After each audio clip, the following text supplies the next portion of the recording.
Hi everyone, I'm Jessica. I'm the president of the Big Jim Foundation, and on behalf of the Big Jim Foundation, thank you everyone for being here tonight. This was our very first event, the Big Liver Classic, and seeing this room filled with love, support, and community means more than words can say. You're not just attending an event, you're helping us take the very first steps towards something meaningful. A very special thank you goes out to our diamond level donors, the Spagnola family and the Ayala family, for your extraordinary generosity.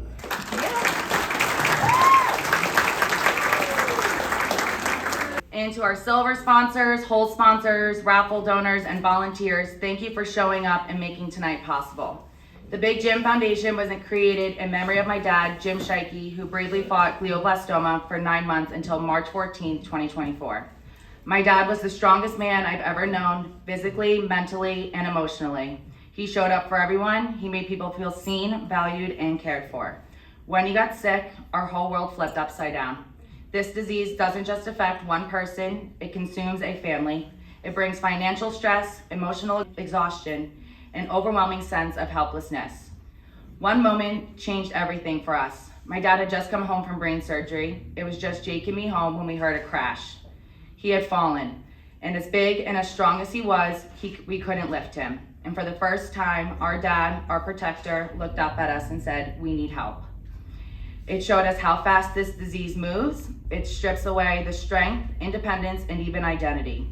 My dad was a big man in every sense of the word.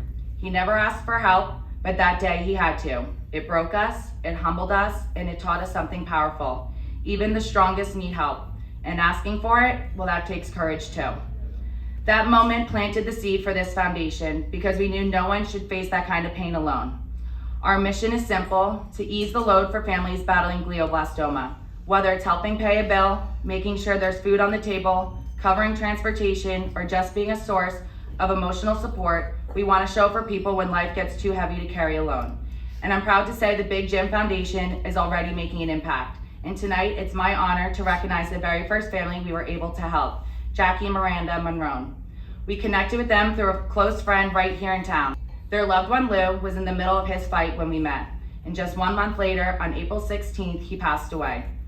To be able to offer even a small bit of comfort during that time meant the world to us. Their strength and love for Lou is a reminder of why this foundation exists. So please join me in welcoming Miranda to the stage to share their story.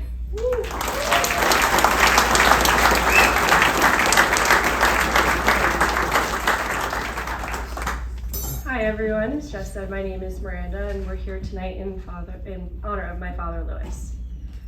When you ask people to describe my dad, the word was always selfless. They give you the shirt off of his back type of guy. If you needed something, he was already on his way, or as he liked to say, "I know a guy, he'll do it for you." He loved my mom for 30 years and me for 23. It's a kind of love that's hard to come across. It's the kind that you never have to doubt that it's there. That's the kind of man that he was. In May of 2023, I graduated from James Madison University, one of my last memories I have with my dad in full health. Following graduation, we took a family trip to Europe, traveling through Greece, Italy, Croatia, eating, drinking, walking, chatting away morning to night. We returned home from the trip, and less than 2 weeks later, my dad had his first seizure. I couldn't understand how it happened. He was in shape, he never missed a doctor's appointment, he ate clean, didn't drink. None of it had made sense. After getting word of the seizure, my mom and I rushed over to see him. My whole life, he had always been untouchable. Mr. Tough Guy, we used to call him. We couldn't have imagined things would play out as they did. A few short weeks later, my dad was diagnosed with stage 4 glioblastoma. I had never heard of this type of cancer before, and after a quick Google search, I found myself sick over the discovery of what this disease did to people. 6 to 18 months of life expectancy, memory loss, speech loss, mobility loss, 5% survival rate of more than 5 years.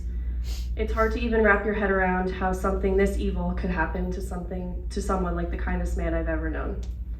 I was working out of state when they told us my dad had to undergo his first craniotomy. I immediately packed up my stuff, came home, and jumped right into my new role as chauffeur, we like to call it. I drove him to treatment 5 days a week for about 6 months, and he never complained, not once, as long as we stopped for pizza or Dairy Queen every once in a while. By this time, the medical bills and uncertainty of the future became overwhelming for our family. we had to sell my childhood home, which was the one thing my dad absolutely did not want to do. After the first round of treatment concluded, we settled into our new place. We got approval from doctors to take a trip to Puerto Rico, which is where my mom is from.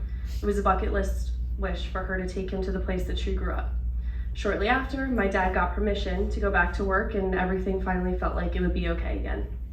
But with glioblastoma, you quickly find out that just when things start to get better, they quickly get worse. About 2 months into working again, we got news that my dad had to get his second craniotomy. With both me and my mom working full-time, our ability to take my dad back and forth to appointments was becoming almost impossible. With the help of some family and friends, we had made it through a summer, which was something we were beyond grateful for. Towards the middle of September, I noticed my dad was acting a little bit off again, but wasn't showing any signs or symptoms of the cancer. One day I woke up and found my dad having a seizure, and we were off to the hospital yet again. Suddenly, we were scheduling our third craniotomy. And as you can imagine, not only was this mentally grueling, but financially, medical bills can wipe you clean of all the money you've saved for your whole life, as my parents found out. Little did we know that after my dad got to the hospital in September, he wouldn't return home until that December. After months in hospitals and rehab, they finally set him free and returned home, but he needed full-time care. With all the bills and only one income, there was no way for us to afford outside help.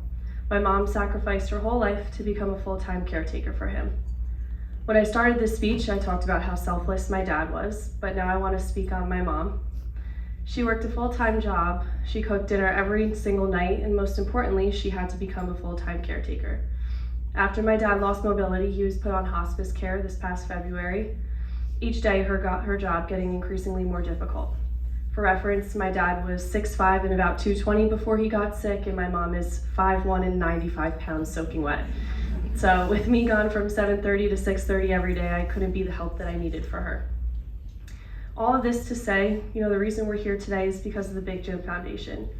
Just when everything got so overwhelming and my mom and I were at a loss of what to do next, these wonderful women came into our lives. 2 of my mom's best friends had started a GoFundMe to help our family with medical bills, supplies, and care. Through this GoFundMe, Jess found us and immediately came with a donation to help. We were able to afford a caretaker who could come a few times a week to help my mom out when she went into the office, giving us both the peace of mind that every day while we were at work, my dad was being loved for and cared for by his new caretaker, Sandra. Fast forward a few weeks later, on April 16th, 2025, my dad passed away. It's a loss that's still fresh and one that we'll never fully recover from, but having this community has become a blessing in its own way, reminding me and my mom that we are not alone and that we'll go through this day by day. The impact of this organization has been felt and provided us with a sense of peace and gratitude while my dad was still with us. We cannot be more grateful for the Big Jim Foundation, and we will forever be honored to be the first family that was impacted by this incredible organization's donation.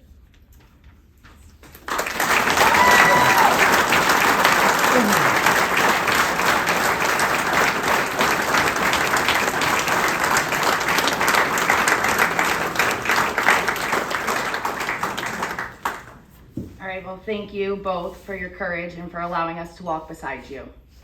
After my dad passed, what stayed with me wasn't just the pain, it was the support, the quiet check-ins, the meals, the unexpected kindness. We were never truly alone. That's what we want to give for other families, a reminder that someone cares. While we hope for a cure, what families really need is the now, the daily battles, the impossible chaos, the silent weight they carry. And if you're ever wondering whether your support matters, let me tell you, it does. Every donation makes a difference, even $5. That might not seem like much, but for a family like ours, it would have meant one more day of hospital parking. Over 9 months, we spent more than $3,000 just to be by our dad's side. That $5 is not just money, it's presence, it's peace of mind, it's love in action. So thank you for showing up, for believing in this mission, and for helping us honor the legacy of the man who inspired it all. We are just getting started, and with your help, we will keep on going. So I hope everyone enjoys the rest of your night. Thank you all for showing up, and we cannot wait to see you all again next year. Yeah.